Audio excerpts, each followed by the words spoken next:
நற்செய்தி வாசகம். எருசலேமின் மீட்புக்காக காத்திருந்த எல்லாரிடமும் அன்னா குழந்தையை பற்றி பேசினார்.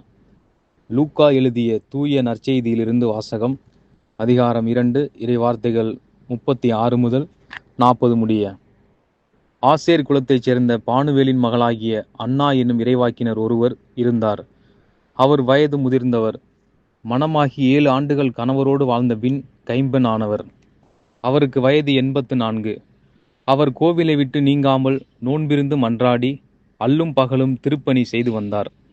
அவரும் அந்நேரத்தில் அங்கு வந்து கடவுளை புகழ்ந்து எருசலேமின் மீட்புக்காக காத்திருந்த எல்லாரிடமும் அக்குழந்தையை பற்றி பேசினார்.